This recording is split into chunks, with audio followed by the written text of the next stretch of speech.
아삽이 오늘 기도하는 이 내용을요, 우리가 서두에 이래 읽어보면 대충 여러분이 느끼셨던 것처럼 예루살렘의 멸망에 대한 이야기를 하고 있습니다. 예수님께서 어느 날 예루살렘을 보시면서 이런 말씀을 하셨죠. 돌 위에 돌 하나도 남지 아니하리라. 암탉이 새끼를 품음과 같이 그렇게 주의 종들을 보내어서 예루살렘 거민들에게 하나님의 품에 안겨라고, 하나님이 너희의 목자가 되신다고, 그의 말에 귀를 기울이라고 계속해서 주의 종들을 보내고 또 주님도 친히 오셔서까지 말씀했건만은 뜻밖에도 그들이 그거를 듣지 않았을 때에 그 하나님의 진노에 대해서 아마 그들이 잘 몰랐든지, 우리가 생각할 때는 그저 하나님은 사랑의 하나님, 용서의 하나님, 긍휼의 하나님, 은혜의 하나님이라 생각하지만요, 한번 생각해 보십시오. 그렇게 좋은 하나님이 무엇 때문에 열을 내시는가? 무엇 때문에 진노하시는가? 무엇이 그분을 그렇게 진노케 만드는가? 한번 상상해 보신 적 있습니까? 내 삶 속에서 만약에 나의 삶 속에서 하나님이 나를 쳐다보시고 진노를 하신다 할 때에 과연 그럴 수 있을까? 내 모습에 무엇 때문에 아버지가 나에게 진노하실까? 또 이게 이해가 안 되십니까?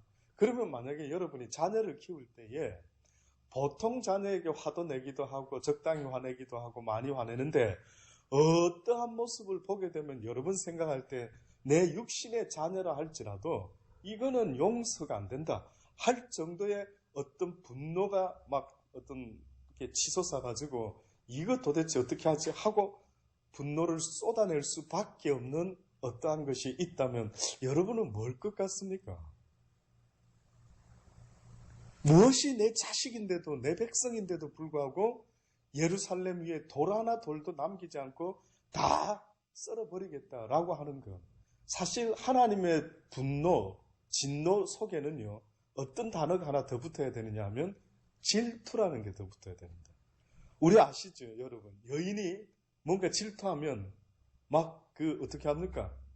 막 무섭죠. 무서워가지고 쉽게 말하면 그 질투로 말미암아 막 인정 사정 보지 않고 상대방의 어떤 질투의 대상에 대해서, 사건에 대해서 끝을 봐버리는 겁니다. 무섭죠. 그러니까 하나님은 어떻게 보면 우리에게 진노한다, 분노하신다, 열받으셨다 할 때에 그 궁극적인 원인이 뭘까라고 하면은 질투란 말이에요. 질투. 예, 그러면 자 이제 다시 내 자녀에게 내가 만약에 진노를 하게 된다, 질투를 하게 되었다. 어떤 상황이라고 좀 이해가 되십니까? 어떤 일이 벌어진 겁니까? 예, 어떻게 보면은 딱 한 가지입니다. 여러저러 뭘까? 이렇게 고민도 되죠. 근데 복잡하게 생각하지 말고 부모가 진노하는 것은 딱 한마디로 엄마 아빠의 말을 듣는 것보다 다른 사람의 말을 만약에 더 귀담아 듣고 엄마 아빠가 만약에 얘야 그러지 말아라, 그는 엄마 아빠 참 싫어하는 거다, 다른 엄마 아빠들은 모르겠지만 엄마는 그게 싫다, 아빠는 그게 싫다, 그러지 말아라 했어요. 그죠? 그랬는데 만약에 이 아이가 뭐 어때요, 다른 집은 이렇다는데 저렇다는데 뭐 어떻다라는데 라고 하면서 궁극적으로 엄마 아빠의 말을 거역하는 일이 벌어졌다라고 할 때에 엄마 아빠의 권위를 인정하지 않고 이제 나는 더 이상 엄마 아빠 말에 귀담아 듣지 않겠어요 라고 할 때는 한마디로 엄마 아빠 입장은 어떤 느낌이 됩니까? 완전히 엄마 아빠를 무시하고 더 이상 이런 관계가 안 되는 겁니다. 자식과 부모의 관계라고 말할 때 그 관계가 아직 살아있네. 어머, 민서와 민우와 민찬아의 관계가 우리 박 집사님하고 관계가 살아있네. 뭘로 아는데요? 순종하는 거지. 만약에 밥을 내가 암만 먹이고 잘하고 우리 집에서 잠을 잔다 하는데 내 말을 안 듣는다라고 하면은 한마디로 그것은 관계가 성립이 안 되는 겁니다. 그가 나를 엄마로 아빠로 생각 안 한다면 몰라도 생각한다면 엄마 아빠의 말에 듣고 순종해야 된다. 너무 간단한 이야기입니다. 그래서 하나님이 이스라엘 백성들을 갖다가 그 예루살렘의 돌 위에 돌 하나도 남기지 아니하고 다 무너뜨리게 되리라 라고 했던 그 의미는 그들이 하나님의 말씀을 듣지 않는 겁니다. 그래서 지금 아삽이 뭐라고 기도를 하느냐 하면은요, 하나님이여 열방이 주의 기업에 들어와서 주의 성전을 더럽히고 예루살렘으로 돌무더기가 되게 하였나이다. 저희가 주의 종들의 시체를 공중의 새에게 밥으로 주며 주의 성도들의 육체를 땅 짐승에게 주며, 이 말은 뭐 우리가 말하는 주의 종을 말하는 게 아니라 한마디로 말하면 이스라엘 백성 한 사람 한 사람을 갖다가 인정사정 봐주지 아니하고 다 어떻게 해요? 죽여버렸대. 그 죽였는데 시체를 공중의 새가 밥으로 주어서 먹게 되었고, 육체를 땅 짐승에게 주며, 이런 표현들을 썼잖아요. 이것은 이스라엘 사람들에게 그 당시 때 고대 사람들에게 저주입니다. 죽어서도 저주받은 인생이라고 말할 정도는 뭐냐면, 죽은 시체를 장사 지내는 게 그냥 죽어서 좋은 것 같겠지, 이렇게 우리가 아마 그들이 그렇게 이해한 것 같아요. 근데 죽었는데 누가 그 시체를 아무도 장사를 지내주지 않았다 하는 것은 그 저주받은 영혼이에요. 그래가 가장 비참한, 아주 죽어서까지도 저 영혼은 불쌍하다라는 소리를 들을 정도로 저주받은 인생을 한마디로 장사 지내지 못하고 들짐승한테 뜯어먹혀버렸다라고 말을 하는 겁니다. 그 정도로 이스라엘 백성들이 완전히 저주받은 백성이 되고 말았다. 그들의 피를 예루살렘 사면에 물같이 흘렀으며 그들을 매장하는 자가 없었나이다. 우리는 우리 이웃에게 비방거리가 되며 우리를 애운 자에게 조소와 조롱거리가 되었나이다. 여호와여, 어느 때까지니까 영원히 노하시리이까? 주의 진노가 불붙듯 하시리이까? 주를 알지 못하는 열방과 주의 이름을 부르지 아니하는 열국에 주의 노를 쏟으소서라고 이제 간구하기 시작해요. 쉽게 말하면 당시에 우리가 잘 아는 것처럼 아비가 잘못하게 되면 그 아비의 죗값을 3, 4대까지 계속 물린다 하지 않느냐. 그러니까 어떻게 보면 아삽이 생각했을 때 이스라엘 백성들이 그 이후로부터 회복이 된다 안 된다? 이상하게 안 되는 겁니다. 그 이후로부터 열방에게 쫓겨다니고, 아시는 것처럼 늘 그냥 제대로 된 나라를 세우지 못하고 어느 순간부터 사사를 세우고 이러면서 또 왕을 세워봤자 또 우상 숭배를 하고 또 넘어져서, 어떻게 보면은 지금 이스라엘 나라가 1948년도에 독립국가를 세우기 전까지도 러시아에 흩어지고 어디 흩어지고 유대인들이 세계에 아주 집시같이 방랑하면서 살고 있다가 겨우 현대에 들어와가 불과 얼마나 됩니까? 한 50, 60년, 70년. 예. 그 정도밖에도 안 되는 시간에 겨우 흩어진 그 민족이 말살되지도 않고 또 기적적으로 그 정도 되면 다른 러시아에 쏙하든지 그냥 그렇게 그냥 이름이 끝이 났어야 됩니다. 그죠? 근데 너무 신기한 겁니다. 우리는 어떻게 보면 60년이든 어느 정도 일제 통치를 받았을 때에 우리 입에서 우리 아버지 어머니들은 한국말보다 일본말을 조금만 그거 학교 다니는 분들은, 저희 아버님 어머님은요, 저 어렸을 때 기억이 생생합니다. 우리가 들어서는 안 되는 이야기 할 때에는 두 분이서 일본말로 이야기를 하셨더랬어요. 그래서 저는 너무 신기했습니다. 아니 어떻게 일본말을 저렇게 두 분이서 일본말로 대화를 하셔. 저희 모친은 제가 어렸을 때 일본 TV가 어떻게 잡혔는지, 저희 집에 흑백이 있을 때 일본 방송이 아마 낮인가 어딘데 좀 잡혔던 것 같아요. 제가 보니까 일본 TV를 보시더라고요. 일본. 그래서 이거 어머니는 어떻게 일본 TV를 다 보신다. 근데 지금 생각해보면 도대체 얼마나 억압을 받고 얼마나 분위기가 그랬으면은 세상에 일본말을 한국말처럼 그렇게 쓰고 이름도 없애버리고, 그러니까 일본식 이름이 다 하나씩 있으시고, 이거. 그런데 여러분 생각해보세요. 몇백 년을, 몇천 년을 만약에 유리방황하는 민족이다. 그럼 그 민족이 살아있을 수 있을까요? 어디 다 섞여가지고 그냥 미국 사람, 러시아 사람, 여기 어디에 다 유대계 옛날에 우리 부모가 할아버지가 이러고 끝이 났어야 되는데, 희한하게도 그 민족이 없어지지 아니하고 결국은 어느 순간에 하나의 민족이 되어가지고 지금도 온 세상에 노벨상을 다 휩쓸고 있는, 도무지 상식적으로 이해되지 않는 그런 민족이 부모들이 뭘 가르쳤길래 그들은 조국도 없는 백성으로 자란 그들의 머릿속에서 어떻게 온 세상에 노벨상을 다 휩쓸 정도로 그런 생각과 힘과 능력을 가질 수가 있을까 싶다. 그들의 힘은 한 가지였습니다. 여호와를 아는 것.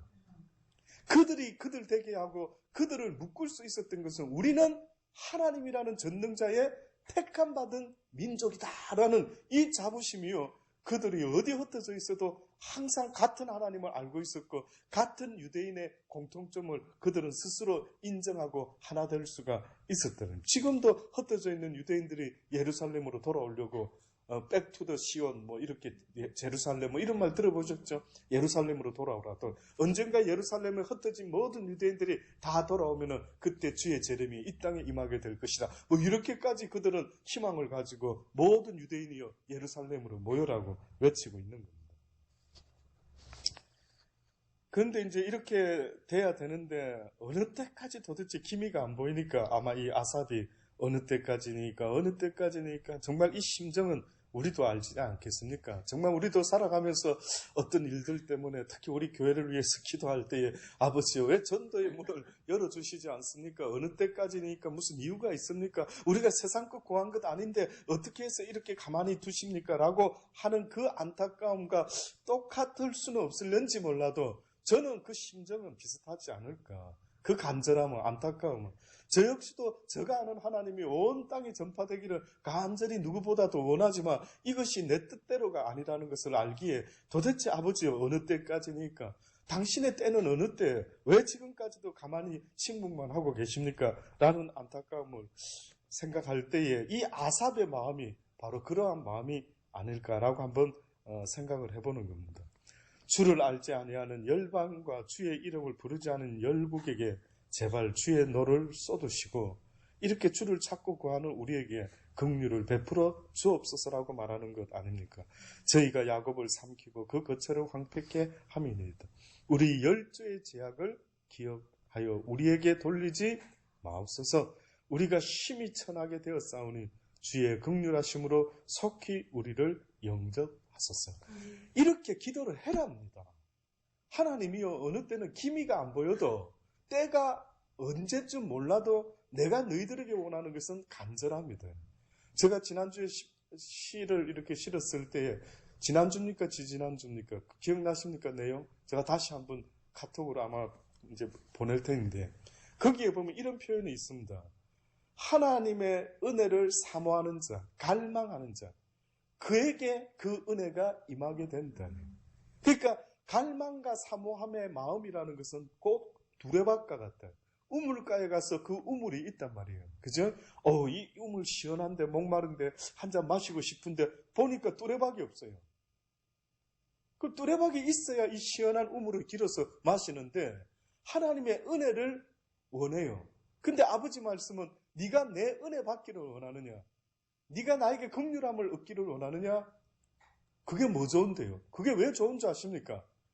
내가 실수하고 넘어지고 쓰러지더라도 그 죄값을 나에게 돌리지 아니하시고 주님의 자비와 긍휼하심으로 나를 용서해 줄 수 있는 그 용서의 은혜라는 것은 이루 말할 수 없는 귀한 겁니다.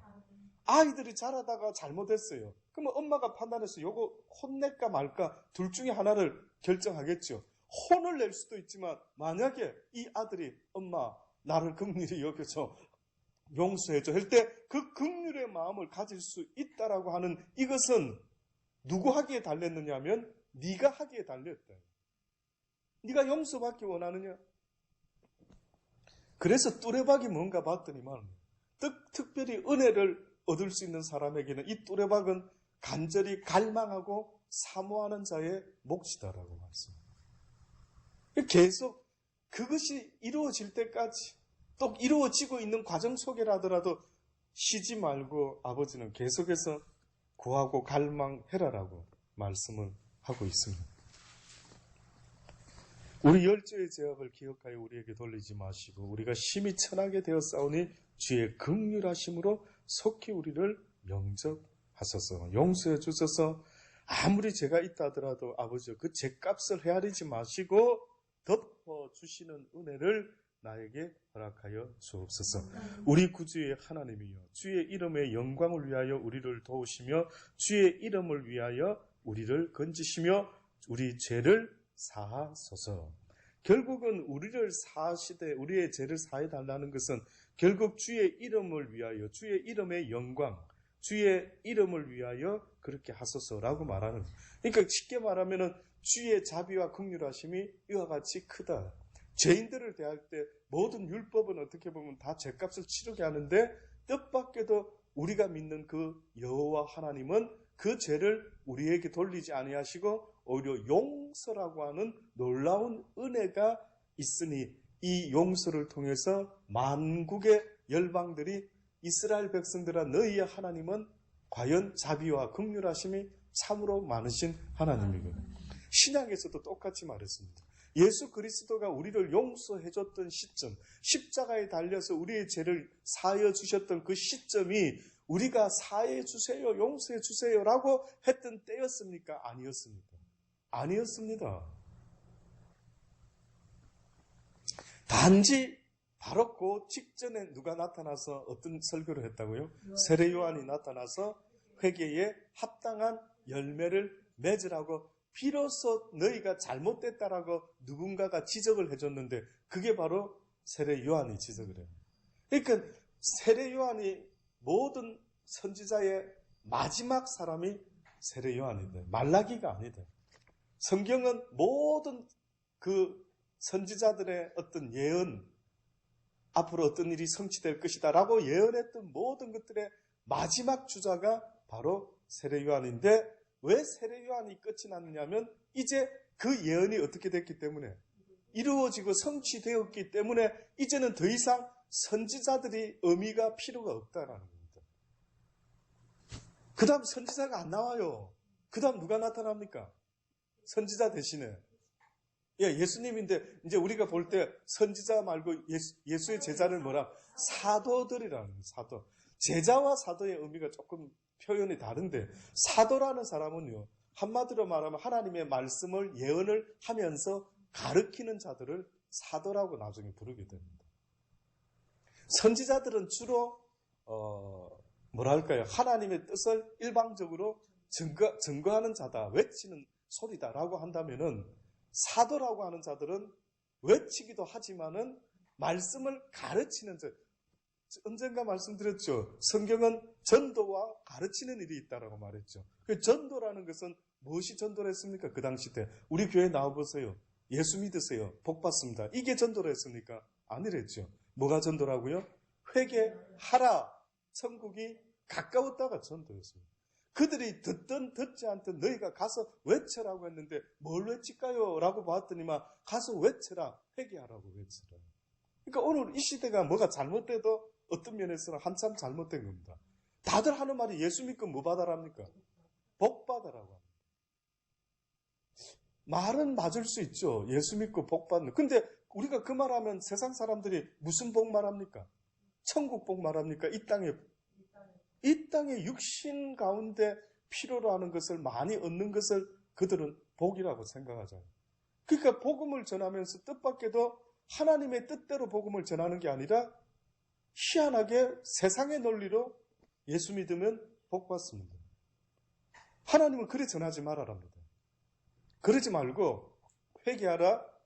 세례 요한과 같이 뭐 조금 표현이 좀 과격했죠. 세례 요한은 독사의 자식들은 좀 과격했죠. 목숨 걸고 한 겁니다. 세례 요한. 우리는 뭐 그렇게까지 대놓고 그러진 않지만 예수 믿으셔야 됩니다. 할 때에 우리는 꼭 빠뜨리지 말고 회개하심으로 천국 가세요. 회개하심으로 천국 가세요. 예수님 모르고 행했던 모든 행위를 이제는 용서를 구하고 회개하시고 천국 가시기 바랍니다. 잘못된 인생을 청산하세요. 이제는 회개하세요. 이렇게 오히려 알려주는 것이죠. 예수를 모르고 사는 삶은 안 됩니다. 그분의 말씀을 배우셔야 됩니다. 잘못된 삶을 청산하세요. 회개하세요. 이것이 어떻게 보면 하나님이 원하는 올바른 전도다라고 말할 수가 있는 거예요. 그러고 나서 그들이 다가왔을 때 우리가 어찌하면 좋겠는가 했을 때 그들에게 가르쳐 주라라고 제자의 도를 말씀을 하셨죠.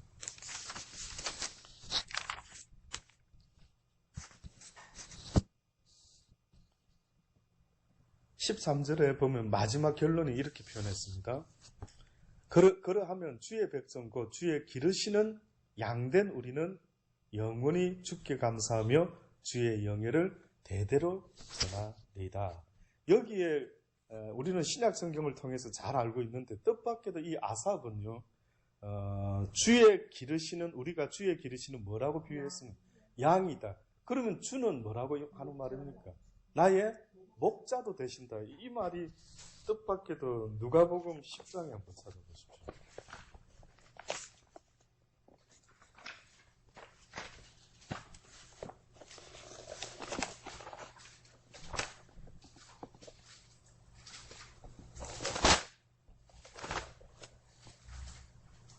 요한복음입니다. 죄송합니다.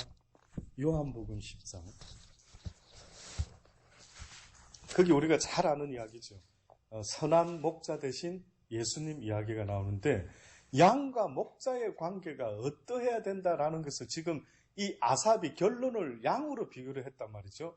그러면 도대체 왜 아삽이 쭉 설명을 하다가 갑자기 마지막 부분에 나는 양이요 주님은 나를 기르시는 목자라는 식의 관계를 이야기했다 한다면 제대로 된 관계는 뭐였느냐 이거죠. 제대로 된 양과 목자의 관계는 뭐였길래 아삽은 이제 마지막으로 하나님께 간구를 하면서 제발 이런 관계가 회복되기를 어떻게 보면 원합니다. 이제는 양이니까 목자시여 나에게 나를 좀 가르쳐 주시고 먹여 주시고 입혀 주십시오 라고 하는 이런 간절한 그의 마음이 도대체 어떤 의미가 있는가라고 보았더니만 요한복음 10장의 요한은 이렇게 말했습니다.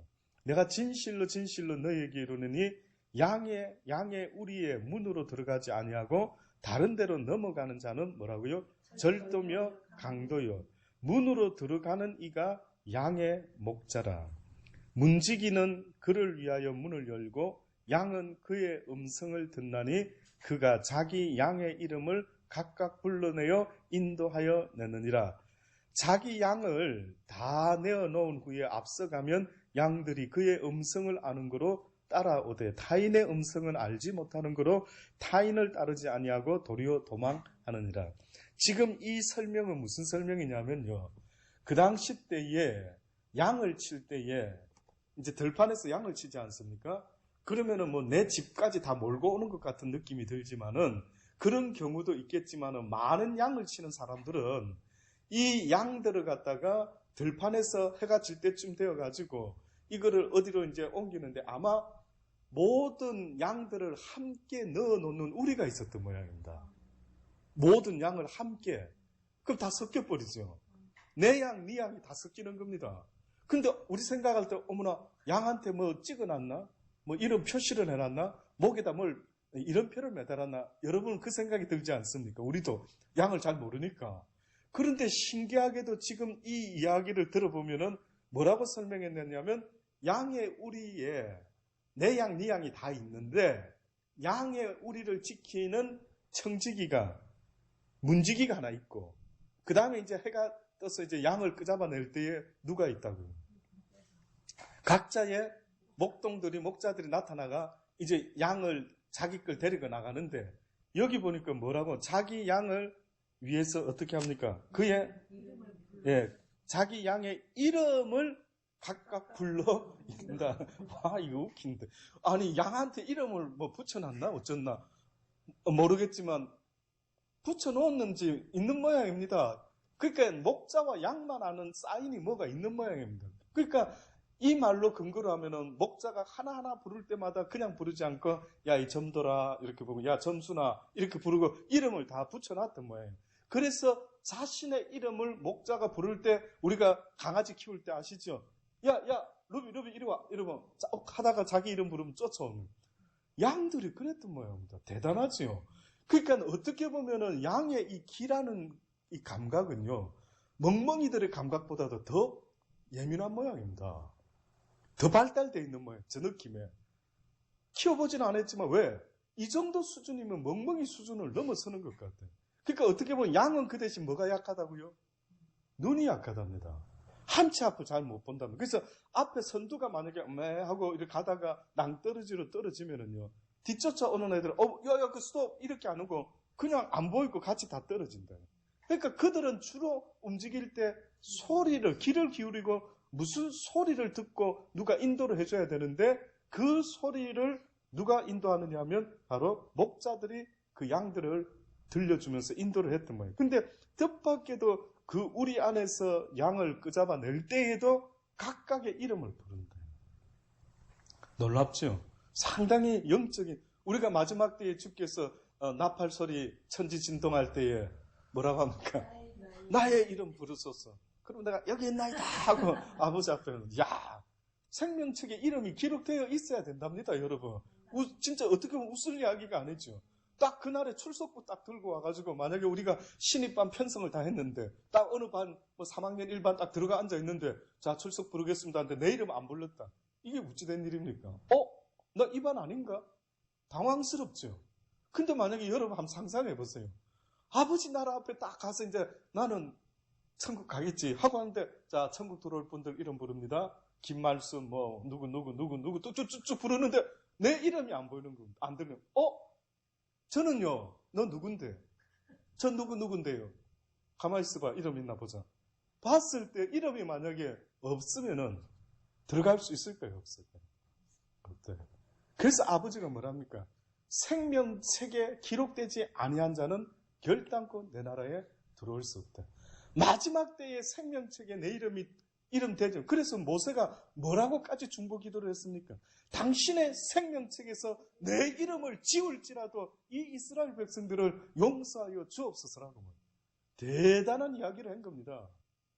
이거는 정말로 만약에 아버지가 그렇게 하겠다 한다면 어떻게 하려고 그런 말까지 겁도 없이 했을까 싶을 정도로 그는 그 하나님의 그 이름을 위해서 이 열방을 당신이 다 없애버리면 지금 아삽이 기도한 것처럼 뭐랍니까? 예루살렘 무너뜨렸더니만 수많은 열방들이 조롱하지 않습니까? 너희 하나님이 도대체 너희들을 지키지도 못하고 조롱거리가 된다라고 아삽도 이야기한 것처럼 모세도 뭐라 했습니까? 아버지가 우리를 돕지 않으면 우리가 조롱거리가 되겠나이다 라고 하면서 그렇게 맞서서 내 이름을 당신의 생명책에서 제하여 버리실지라도 이들을 구원하여 주옵소서라고 하는 이 중보자의 모습이 이 정도 돼야 된다. 중보 기도는 이 정도 돼야 되는 겁니다. 함부로 중보 기도하는 거 아닙니다. 저는 여러분이 먼저는 여러분의 영혼부터 기도할 수 있게 되기를 바랍니다. 여러분의 영혼을 위해서 다른 중보가 아니라 내 영혼의 중보자가 되기 바랍니다. 먼저는 여러분 자신의 중보자가 되고 모세의 역할은 아무나 하는 게 아닙니다. 그는 하나님의 집에 아들의 그 종의 자격을 갖고 있었기 때문에 그는 과감하게 아버지 앞에 땡깡을 쓸 수가 있는 겁니다. 저는 볼 때 그렇습니다. 이거는 아무나 이렇게 어떻게 내 생명책에서 주의 생명책에 그는 하나님 앞에서 자기가 어떤 자라는 걸 잘 알고 있었기 때문에 과감하게 근데 야, 네 이름 생명책에 없는데 뭘 지어달라고 그러노? 이렇게 말이 나오면 이것도 웃기는 이야기죠. 근데 모세는 주저하지 않고 내 이름이 생명책에 분명히 기록되어 있는 걸 아니까 내 이름을 지우는 한이 있더라도 이런 자였습니다. 이거는 흉내내고 기도할 수 있는 부분이 아닌 겁니다. 그러니 저는 오히려 기도하실 때에 여러분이요, 여러분 영혼을 위해서 좀 기도하실 수 있기를 바랍니다. 다른 기도하지 마세요, 제발. 다른 기도는 하나님이 하라고 내버려 드리고 저는 여러분의 영혼과 여러분의 육신의 가족들의 영혼만이라도 위해서 기도하는 사람이 되기를 바랍니다. 제발 딴 기도 그만하세요. 뭐 국가, 나라를, 민족과 뭐 그만해라고요. 그런 기도를 해야 될 사람이 있고 하나님이 그를 정해서 중보자로 세우는 그 사람은 그 기도를 할 수 있을지 몰라도 여러분의 기본적인 기도 제목은 그런 기도가 아닙니다. 내 영혼을 위해서 기도하는 겁니다. 물론 교회를 위해서 기도하는 것도 중요하죠. 그러나 교회를 위하는 것은 곧 내 영혼이 먼저 바로 섰을 때 있는 이야기입니다. 아버지는 그럽니다. 네가 교회를 위해 기도해? 그게 무슨 의미인데 너한테? 내가 원하는 것은 너희들만 좀 바뀌어라. 너희 영혼들만 바뀌면은 너희가 구하지 않은 것까지라도 내가 다 응답할 것이라. 결국 교회의 변화, 전도의 문을 만약에 아버지가 열고 싶어도 열지 못한다면 그건 나와 여러분 때문입니다. 그거 말고는 뭐라고 그 의미를 어떻게 우리가 받아들일까요? 억울합니다. 이럴 수가 있습니까? 나 이용호는 그래도 이런데 이때까지 이렇게 해왔는데 어떻게 전도의 문을 나한테 안 여십니까? 억울합니다. 내가 과연 전능자 앞에 억울하다고 말할 수 있을까요? 뭔가 이유가 있겠죠. 아직도 뭔가가 이유가 있겠죠. 내가 이쯤이면 되지 않습니까? 하는 만약에 제가 그 말을 한다 할 때 여러분도 혹시나 나를 이렇게까지 지금 집사로서 권사로서 전도사로서 이렇게까지 지금 하고 있는데 너무하신 거 아닙니까? 할 때 그 기준이 무엇인데요? 여러분이 생각하는 그 기준이 너무하다라는 기준이 뭔데요? 저도 어떻게 보면 지극히 내 기준은 지극히 내 입장에서 바라보는 어떠한 기준을 가지고 말하지 않습니다. 근데 뜻밖에도 하나님의 기준은 나와 같을까요? 다를까요? 다른 겁니다. 그분이 보는 기준은 다른 겁니다. 그분이 만약에 새로운 일을 행하기 위해서 새로운 훈련을 받아서 아주 특공 무술을 가르쳐가지고 아주 전투에서 최고의 전선에 세워서 아주 막 모든 적들을 아예 초반에 먼저 힘을 꺾는 어떤 특수 부대원으로 불렀다 한다면 여러분 생각할 때 그 군인이 받는 훈련과 후방에 있는 군인이 받는 훈련의 강도를 생각할 때 같을까요? 다를까요? 그 다르죠. 근데 만약에 내가 전방의 훈련병으로 부름을 받았는데 나라로부터 근데 훈련 너무 뻑세요. 저 후방에 있는 애들은 저 정도만 해도 충분한데 왜 우리는 훈련이 날마다 이렇게 뻑세고 이거 뭐 때문에 이렇게 합니까? 라고 할 때 뭐 때문에 그렇게 하기는 너희들로 하여금 영적으로 조금도 부족함이 없는 나의 십자가의 용사로 내가 너희들을 세우기 위함이다라고 할 때에 할 말이 없는 겁니다. 그 기준은 내 기준이 아닌 겁니다. 그래서 어쨌든 우리의 모든 어떤 그 선택이나 모든 것들이요.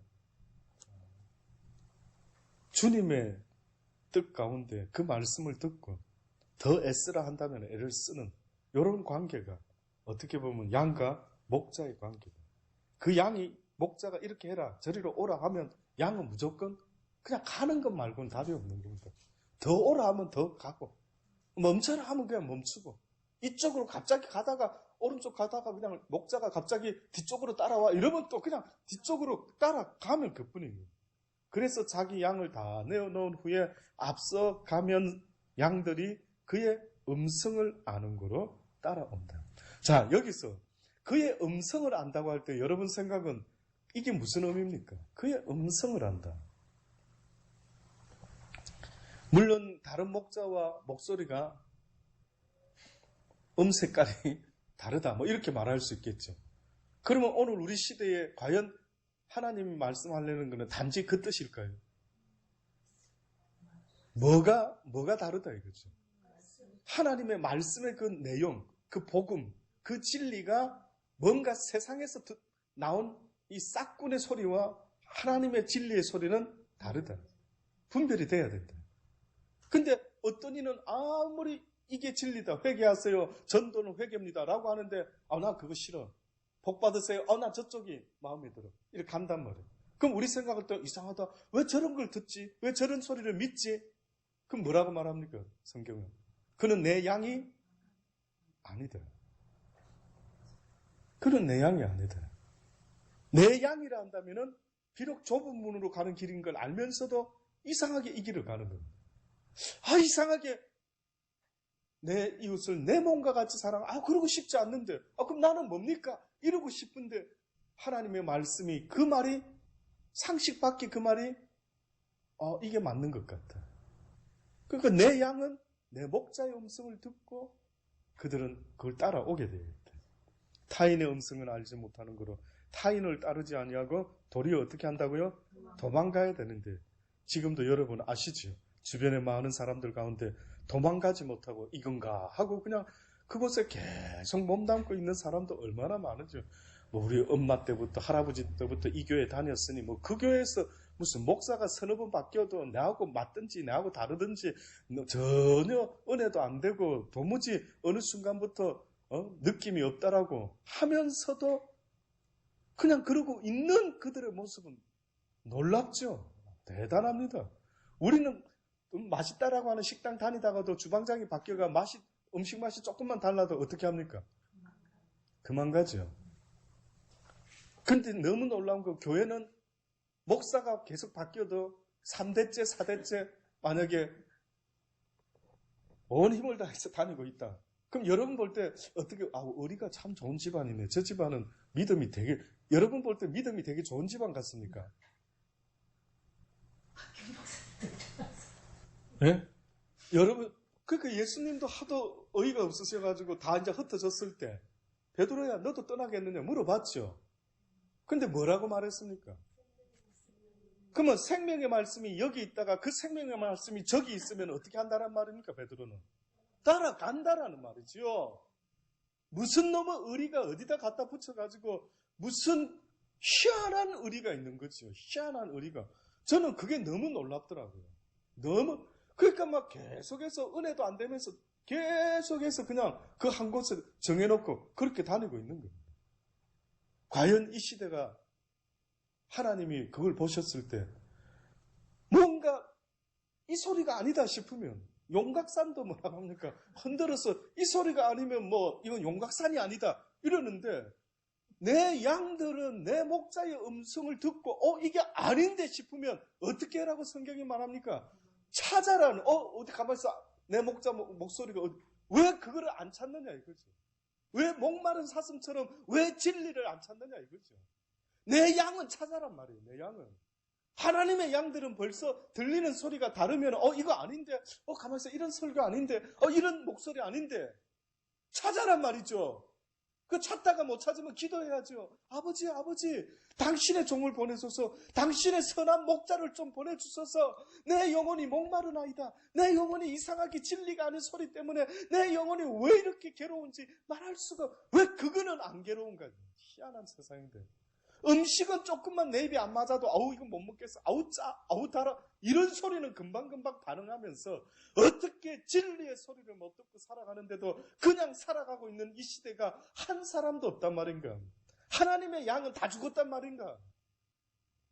너무 속상하더래요. 너무 속상한데. 저는 그런 걸 많이 겪고 있습니다. 지금까지도 보면서 너무 신기하다. 저들이 교회에 대한 열심이라는 것은 주의 음성을 쫓는 게 전혀 아니구나. 주의 음성을 쫓는 게 아니고 뭘 쫓는지 모르겠습니다. 재미인지 친구인지 잘 돼 있는 시스템인지 교육 제도인지. 그러니 양과 목자의 관계는 그 음성을 쫓아서 갈 수 있는 관계가 바로 진정한 그 양의 그 목자의 그 모습이 되어야 되는데 예수께서 이 비유로 저희에게 말씀을 하셨으나 저희는 그 하신 말씀이 무엇인지 알아들었다 못 알아들었다. 전혀 못 알아들었습니다. 그러므로 예수께서 다시 이르시되 내가 진실로 너희에게 말하노니 나는 뭐라고요? 양의 문이라. 나보다 먼저 온 자는 다 절도요 강도니 양들이 듣지 않아. 나보다 먼저 왔다라는 건 뭡니까? 나보다 먼저 온 자, 다시 말하면 자칭 예수인자, 자칭 메시아인자, 자칭 구원자라고 나타난 자, 이런 자들이 나타나가지고 나보다 먼저 나타나가지고 내가 바로 그 구원자야, 내가 바로 그 메시아야 이러고 있는 그들, 어떻게 보면 오늘 이 시대에도 내가 바로 예수의 대원자야 라고 말하는 자들이 있다면 그 전부 다 가짜입니다. 오늘 우리 시대는 목사가 예수와 맞바꿔도 되는 그런 입장이 아니었습니다. 예수님이 떠나면서 누가 너희들을 주관하겠다고? 누가 너희들을 가르치고 친히 역사하겠다고? 성령이 역사하겠다 말했지. 언제 목사가 역사하겠다라고 말한 적이 있습니까? 목사라고 하는 사람들의 모습은 한마디로 성령의 인도를 받도록끔 양들에게 그분을 안내해주고 가르쳐주고 돌이키고 하는 역할을 하는 것이 어떻게 보면은 성령에 감동되어 주의 복음을 전하는 주의 종들의 모습이지 주의 종들이 성령을 대신할 수 있다 없다? 없습니다. 죄송한데. 물론 성령의 역사 가운데 성령의 이름으로 구할 수는 있습니다. 근데 제가 말씀드리는 것은 그들이 친히 성령의 역사를 받도록 하지 않고 자기가 그들을 주관하려고 덤벼드는 이런 자들이 있다면은 요 자들은 다 가짜들.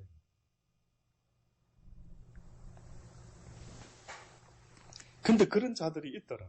꼼짝 못하게 그 양들을 갖다가 있는 거예요. 근데 그 목사를 떠나서는 저주받는다 이거죠. 우리 교회 떠나면 저주받는다 이거죠. 이렇게 꽉 완전히 예수 떠나면 저주받는다. 성령을 거스리면 용서 못 받는다. 요거는 말이 되는데 요런 식으로 말하는 자가 있다면은 이거는 지금과 말한 대로 다 절도요 강도니 양들이 듣지 않아야 된다. 내가 문이니 누구든지 나로 말미암아 들어가면 구원을 얻고 또 가며 나오면 뭘 얻는다고요? 꼴을 얻는다. 그러니까 구원을 얻고 꼴을 얻는다 이렇게 두 가지로 나누어서 표현했습니다.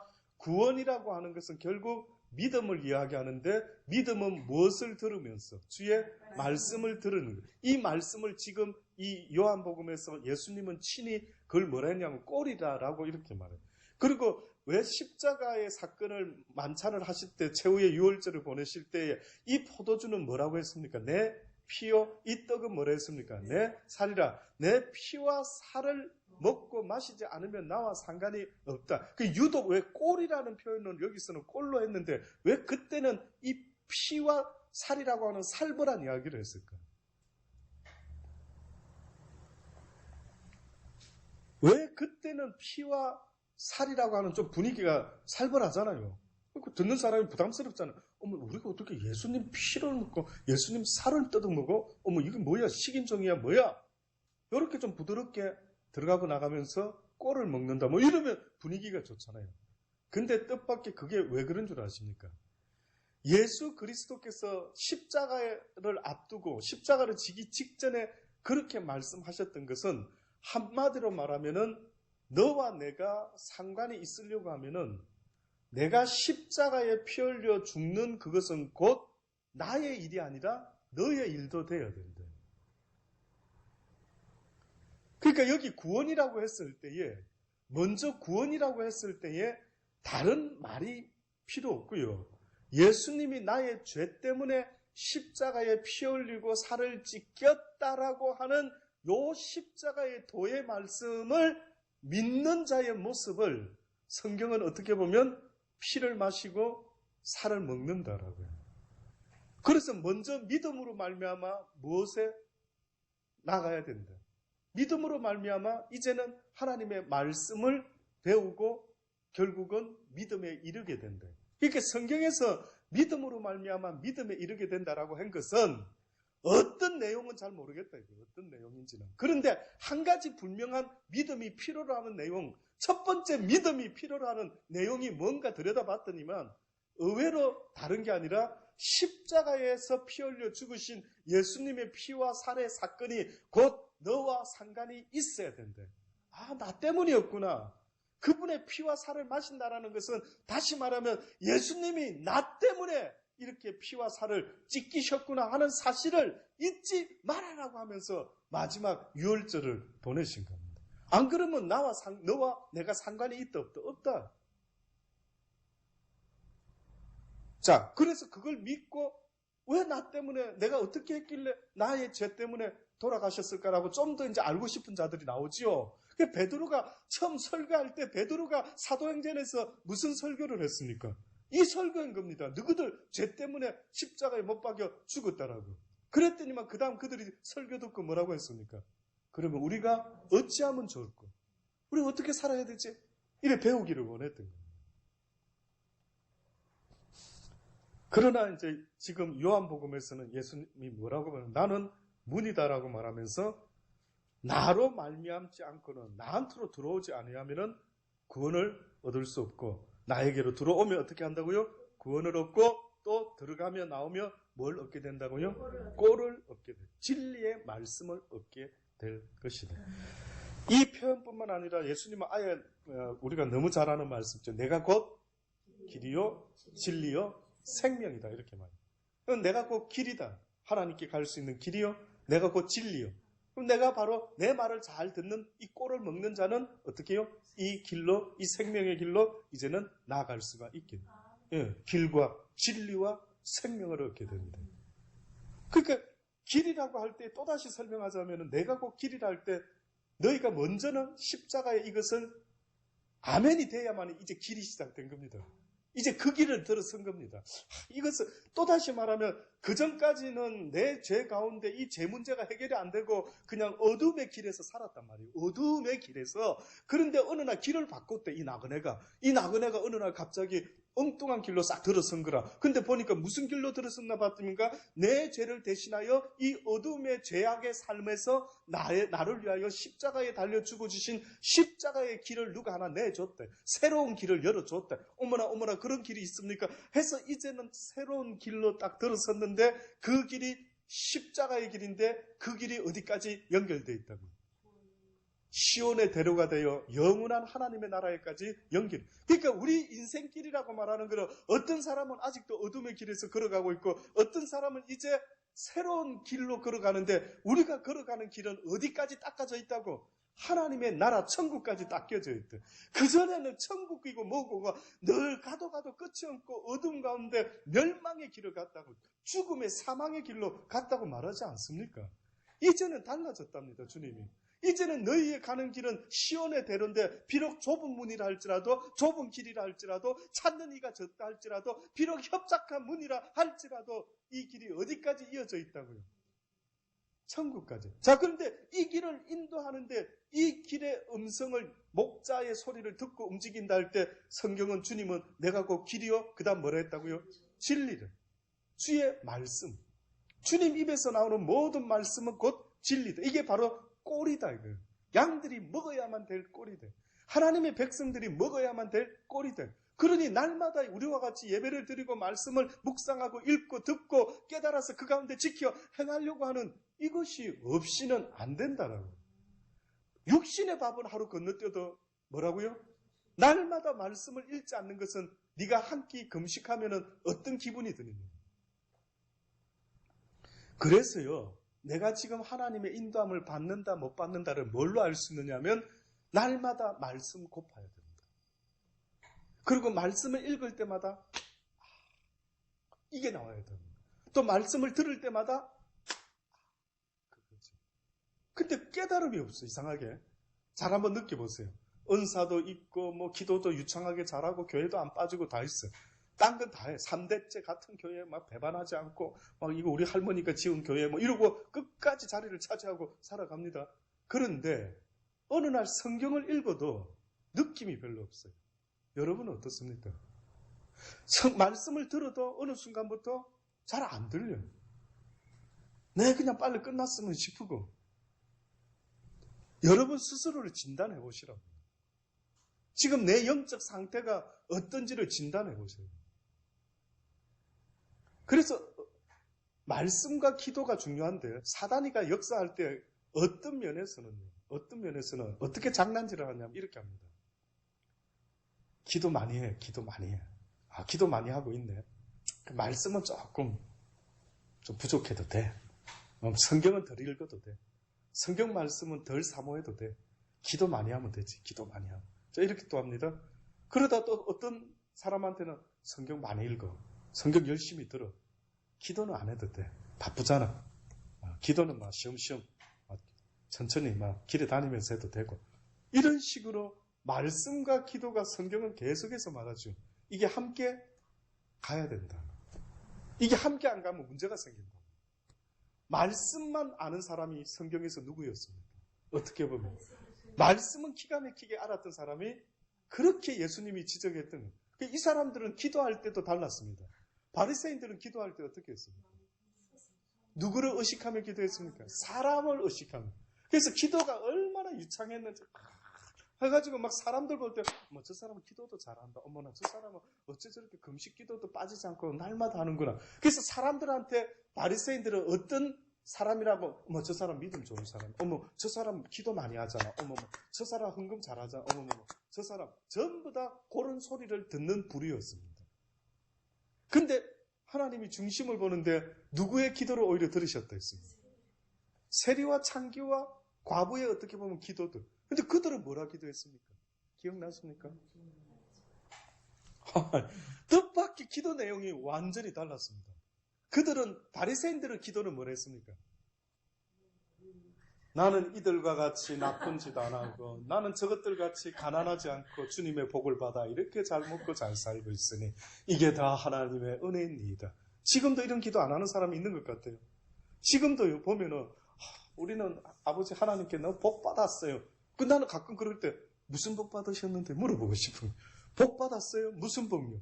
아유 우리 아버님이 사업이 너무 잘 되고 우리 남편 사업도 너무 잘 되고 우리 애들 공부 너무 잘. 한번 들어보세요. 여러분이 딴 교회 가가지고 교인들 만나가 한번 물어보세요. 어머 어떠세요? 예수 믿고 복 받으셨습니까? 야, 우리는 막 복 받아가 기도할 때 나는 구하는 기도가 기도 제목 내놓으십시오. 글쎄 나는 내놓을 제목이 없어요. 왜 다 만사형통 이러면서 무슨 기도를 한다? 감사합니다 하나님 모든 것 다 주셨어. 뜻밖에도 그런 기도가 하나님께 상달되는 것 같지만 하나님은요, 네가 헐거벗고 있는 것을 알지 못하는 거예요. 네가 부자다고 너의 가난함을 보지 못하는 거예요. 오히려 안타까워. 근데 과부는 어떻게 기도했다고 한마디로? 과부는 그 세리들은 뭐라고 기도했어요? 나는 죄인이로서이다. 몸둘 바를 몰라 하면서 자기의 부족함을 붙잡고 하나님께 기도를 했던 거예요. 저는 여러분이요, 교회 와서 기도하실 때에 죄송한데 제발 오늘 하루도 내가 하나님의 말씀대로 혹시나 행하지 못한 게 뭐가 없을까? 내가 혹시나 마음으로라도 죄지은 게 없는가? 오히려 그것을 생각하고 내가 오늘도 왜 어제 그렇게 안 하려고 결심해놓고 왜 오늘 또 아침에 딱 자고 일어나서 또 깜빡해가지고 또 열받아가지고 또 막 그냥 입으로 그냥 아버지 쏟아낸 게 가만히 돌이켜보니까 맞습니다. 내가 어제까지는 분명히 그러지 말아야지 해놓고 오늘 아침에 또 내 입에서 그냥 나도 모르게 아버지 쏟아낸 게 있었습니다. 이렇게 자기를 날마다 돌아보고 쳐서 복종시키는 그 기도가 있으란 말이에요. 사도 바울이 어떻게 기도했는지 아십니까? 나는 날마다 예수 그리스도 안에서 죽노라. 나는 날마다 나를 쳐서 복종시키노라. 이것이 사도 바울이 날마다 잊어먹지 않고 하나님 앞에 기도했던 그의 모습이 얼마나 예수님을 닮았나. 예수님이 무슨 기도했습니까?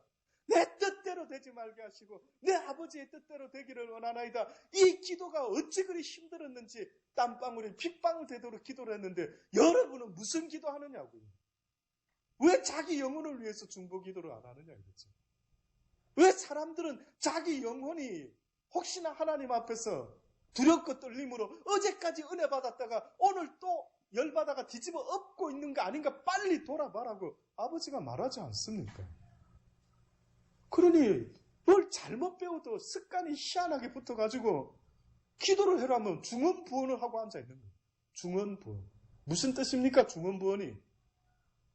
했던 말 또 하고 10년 전에 했던 말 또 하고 앉아있고 지금 현재 내 상태에 대해서 전혀 못 느끼는 거예요.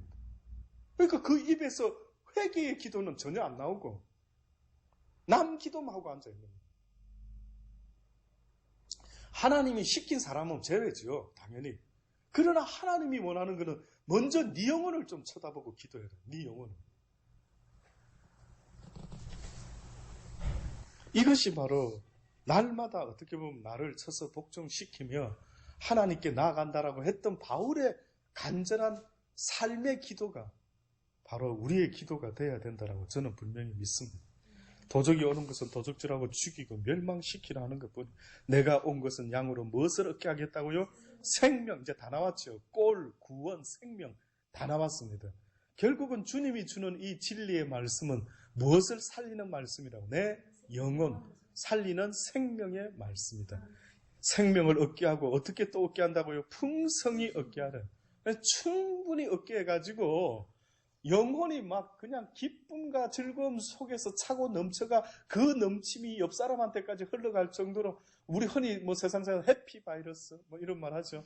저 사람 보고 있으면 기분이 좋아. 예, 저는 여러분이 그리 되기를 정말로 주의 이름으로 권면합니다. 여러분이 그렇게 주인공이 되세요. 누가 여러분만 보면 기분이 막 좋아지기 되기를 바랍니다. 나는 저분하고 있으면 왠지 기분이 좋아. 저 사람하고 대화하면. 근데 예수 믿고 구원받았다라고 하는데 그저 막 만약에 누구를 만나도 상대방이 부담스러워하고 난 저분 만나면 뭐가 무겁고 막 뭔가 찜찜하고 뭔가가 심각하고 너무 그래도 좀 부담스럽지 않습니까? 너무 그래도. 저도 돌아봅니다. 저도 저를 만났을 때 사람들이 좀 편안하고 그저 더 대화하고 싶고 더 커피 한 잔 더 마시고 싶어. 이런 모습이 돼야 되잖아요. 부담스러운 모습이 되면 안 되는데. 좀 부담스러워 보입니까? 여러분 어때요? 여러분은 남들이 주변에서 가까이 하기에는 너무 좀 부담스럽습니다라고 혹시나 말하실는지. 예. 제발 안 부담스럽기를 바랍니다. 진짜입니다. 이거는요, 내가 속에 무슨, 나 하나님 잘 알고 있어. 나 예수 믿은 지 막 50년 돼. 그런 소리 그만하란 말이에요. 그걸로 하나님이 점수 매기는 게 아니다라고 말하지 않소. 지금 네 모습 거울에 비춰봐라는 겁니다. 왜 네 모습이 이렇게 되고 말았노? 네가 왜 바리새인이 되고 말았노? 네가 왜 율법학자가 되고 말았노? 왜 네가 입술로만 하나님 이야기하고 앉아있노? 네 속에는 기쁨이 없으면서 왜 내 복음을 들으라고 말을 하고 앉아있노? 왜 네 스스로를 속이노? 계속 말씀하는 겁니다. 풍성이 얻어랍니다. 그래서 진리의 말씀 속에서 어떤 내 모습 속에서도요, 부정적이고 무겁고 낙심하고 절망적인 그런 게 생기면 빨리 회개해라. 아버지 죄송해요. 또 내가 화냈습니다. 아버지 죄송해요. 내가 또 인상 썼지요. 아버지 죄송해요. 오히려 그런 회개에 나를 날마다 쳐서 아주 나를 늘 돌아볼 줄 아는 이 사람의 그 애씀이 아버지의 마음을 더 감동시킨다. 그저 네가 나한테 잘 보이려고. 왜? 아버지가 가까이 올 수 있도록 하기 위한 애씀입니다. 제가 있으면 아버지가 나한테 못 온다니, 내 몸이 더러우면 아버지가 나 못 안아준다 하시니 날마다 나를 돌아보는, 날마다 주의 말씀으로 그 피로 깨끗이 씻어서 아버지가 나를 안아주기에 조금도 부족함이 없는 자녀의 모습이 되어보고자 그렇게 아버지께서 모든 재료를 다 주셨대. 이제 씻는 문제는 네 문제다. 내가 모든 피도 줬고 살도 줬고 세마포도 내가 빨아라고 다 알려줬고 그 방법을 다 이야기했으니 네가 하지 못하면 네 잘못이다. 나는 선한 목자라. 선한 목자는 양들을 위하여 목숨을 버리거든요. 싹구는 어떻다고요? 목자도 아니다. 양을 위해서, 성도들을 위해서 과연 목숨까지 버릴 수 있는 목자는 누구와 동행하는 목자겠습니까? 성령과 동행하는 목자 아니면 이렇게 할 수가 없는 겁니다.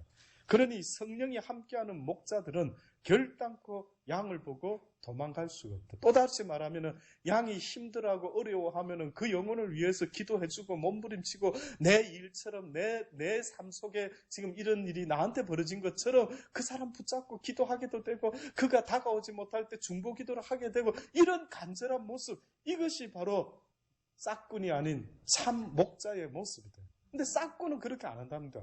누가 양이 와가지고 늑대가 와가지고 양을 물고 끌고 간다. 그러면 싹꾼은 어떻게 한다고요? 아유 재수 없어. 나도 가까이 가다가 나한테 화가 불통 튈라. 저 인간은 왜 저렇게 망해간대? 저거 뭐가 문제가 있지? 그게 현실이라는 겁니다. 현실에 같은 교회를 다니다가도 누가 어떤 문제가 발생하면은 목자가 저것 봐, 내 저렇게 될 줄 알았지. 내 시키는 대로 말 안 하고. 이렇게 가르치려 드는 목자도 아니겠습니까? 말씀대로 내가 11조 생활 내 해라 그랬잖아. 그래. 내 그렇게 해라. 그럴 줄 알았어.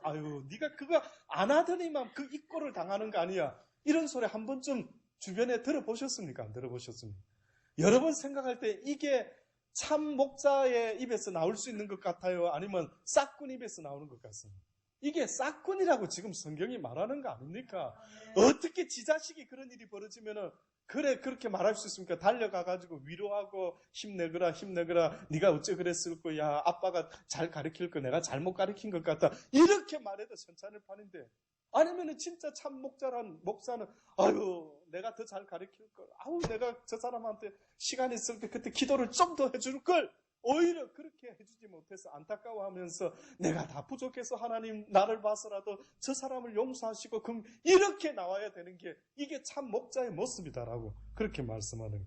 싹꾼은 목자도 아니요 양도 제 양이 아니요 이리가 오는 것을 보면 양을 버리고 달아나니 이리가 양을 늑탈하고 또 해치는. 달아나는 것은 제가 싹꾼인 까닭에 양을 돌아보지 아니함이나 나는 선한 목자라. 내가 양을 알고 양도 나를 아는 것이 아버지께서 나를 아시고 내가 아버지를 아는 것 같으니 나는 양을 위하여 목숨을 버리노라.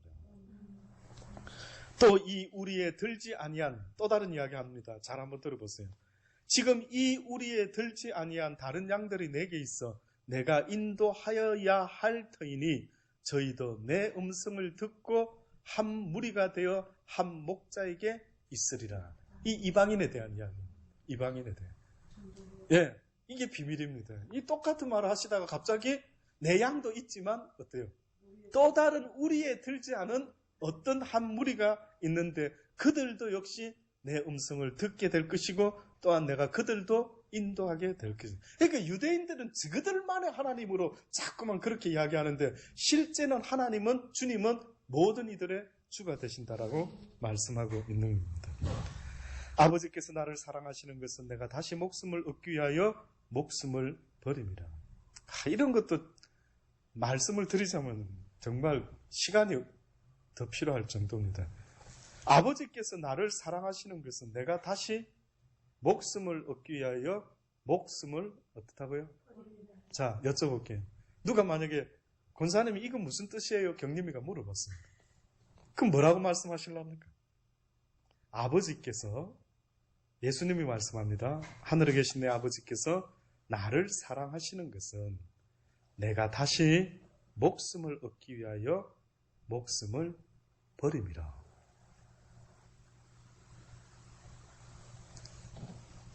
그러니까 아버지가 원하는 것은 이렇답니다. 아버지가 예수님한테 원하는 것뿐만 아니라 지금 우리 모든 백성들한테 원하는 것은 아버지가 우리를 너무 사랑하셔서요.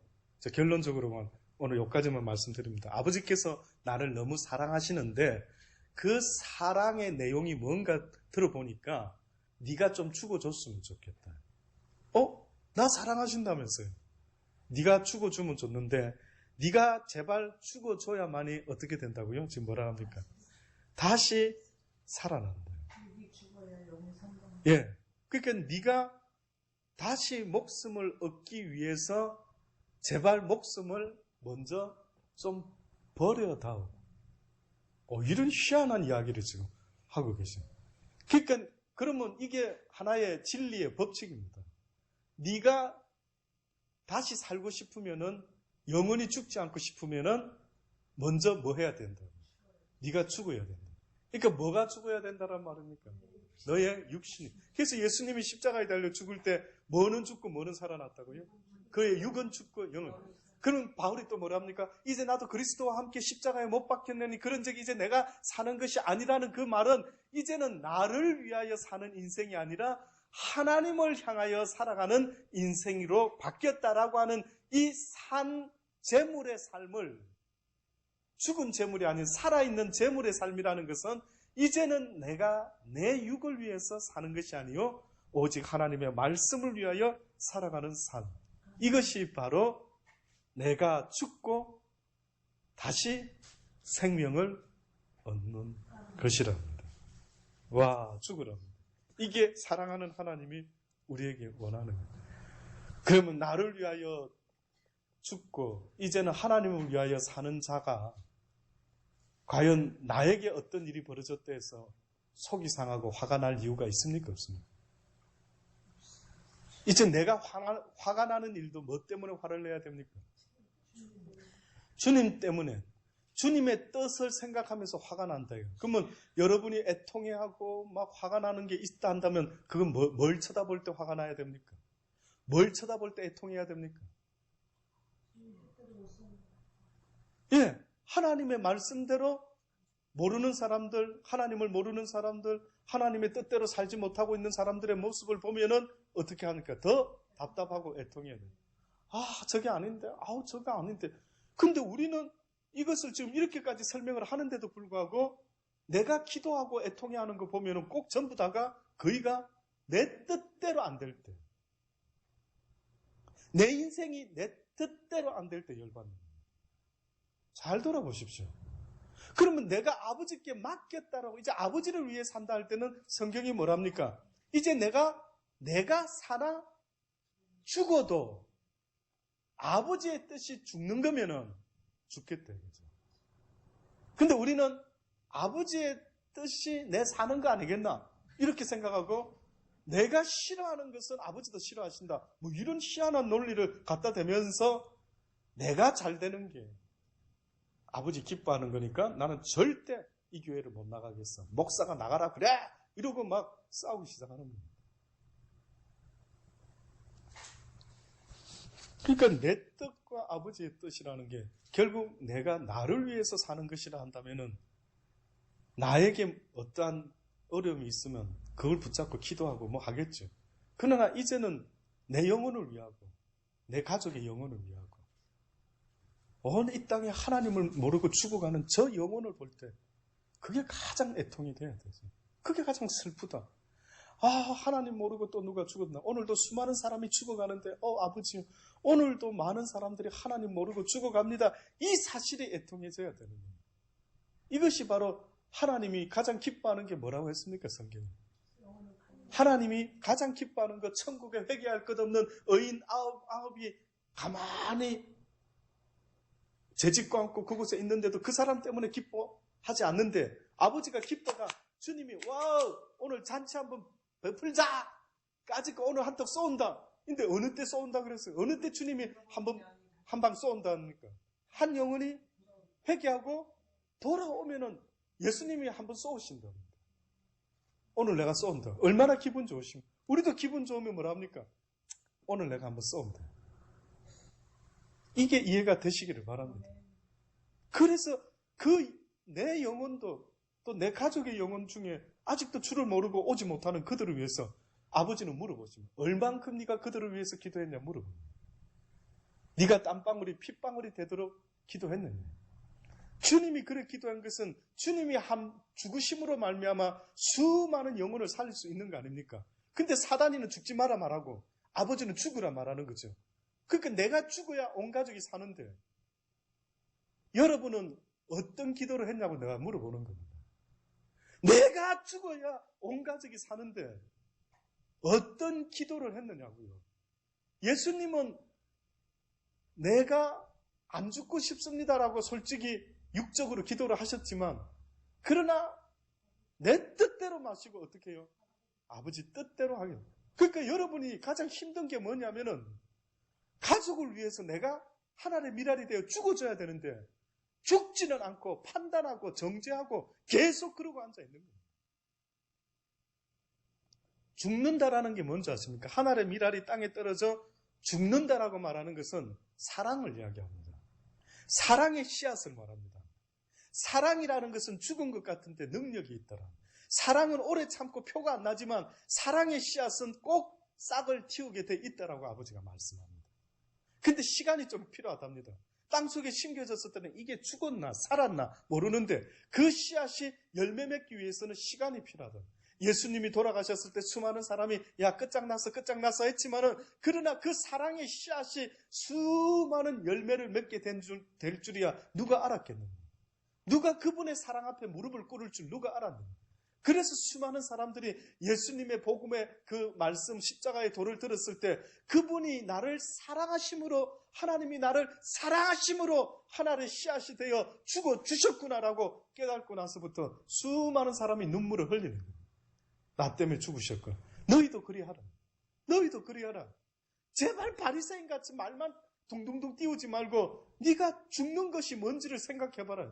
네가 그 아들을 진짜 사랑하는 방법이 뭔지를 좀 생각해라.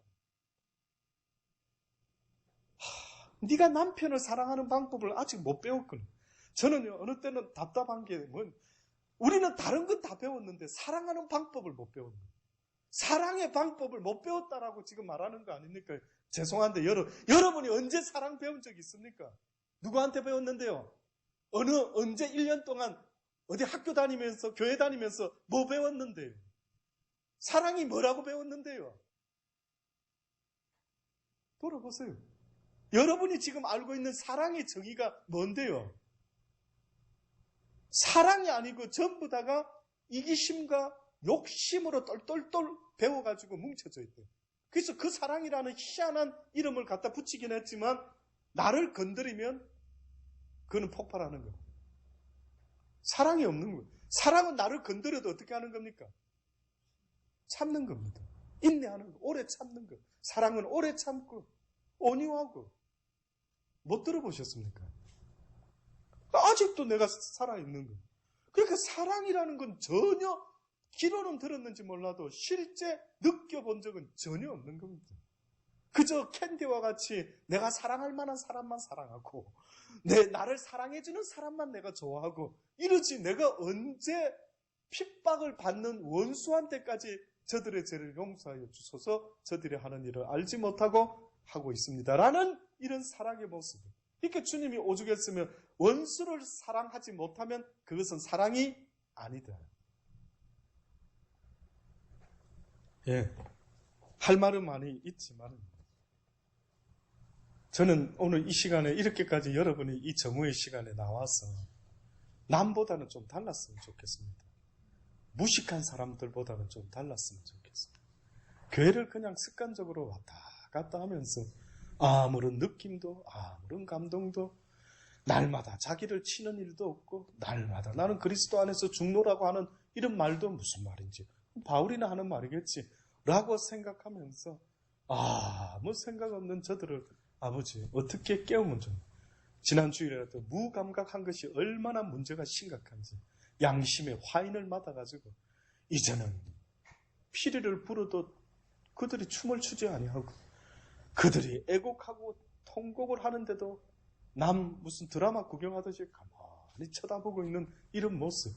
꼭 개구리가 물속에 뜨거운 물에 들어갈 때는 뛰어나온다 하지 않습니까? 근데 물을 천천히 따뜻하게 하다가 점점 자기를 삶을 정도로 뜨거운 물이 되어가고 있는데도 불구하고 따뜻하다. 그 개구리가 안 나온답니다. 놀랍죠? 이제 어느 시점 되면 우리는 뛰어나와야 되는데 개구리는 따뜻하다 하다가 자기가 삼켜서 죽는 순간까지도 그러다가 죽어버린다. 저는 오늘 이 시간에 사단이가 우리를 그렇게 만들고 있지 않을까. 그래 교회를 막을 수는 없고 다니거라 교회 다니거라 기도도 막을 수 없고 그래 기도하거라 근데 보니까 습관만 그렇게 만들어놔요. 내용은 전혀 없는 거예요. 간절함도 없는 거예요. 교회 안 가면 할 일이 없으니까 그냥 어느 순간 기도 안 하면 뭐가 허전하니까 그냥 주술을 외우듯이 무당이 굿하듯이 만약에 그렇게 기도를 하고 앉아있다. 느낌이 어떨 것 같아요. 그래서 살아있는 기도는요. 내 영혼을 걱정하는 기도는 애통하는 기도는 눈물이 날 수밖에 없는 거예요. 언젠가부터 눈물 없는 기도 잘 돌아보시고 생각을 깊이 해보십시오. 왜 다윗이 내 눈물을 좀 보소서. 내 눈물이 내 침상을 띄우나이다. 왜 그 다윗이 굳이 눈물 이야기를 자꾸 했을까? 그 눈물은 진정성을 말하거든요. 그 눈물의 기도라는 것은 나의 심장 저 깊은 곳에서 뭔가 딱 건드려지지 않으면 나오지 않는 게 눈물이거든요. 인정하지 않습니까? 그러니까 제가 말할 때 드라마를 보고 운다라고 하는 거하고 내가 내 영혼을 생각하면서 죄를 생각하고 예수님이 내 죄 때문에 돌아가신 걸 생각할 때는 어떻게 보면 성경은 바로 그 타임이 눈물이 나야 될 타임인데 근데 어느 순간부터 기도를 해도 눈물이 안 나고 성경을 읽어도 감동의 눈물이 없고 들어도 눈물이 없고 단지 내 인생 처량하다라고 해서 내 인생이 불쌍해서 우는 것 빼고는 아무런 눈물이 없는 거예요. 사라진 건 아닙니다. 꼭 여러분이 그런 것을 돌아보시면서요. 아버지께서 나를 사랑하시는 것은 내가 다시 목숨을 얻기 위하여 목숨을 버립니다. 이를 내게서 빼앗는 자가 있는 것이 아니라 내가 스스로 버립니다. 스스로 버립니다.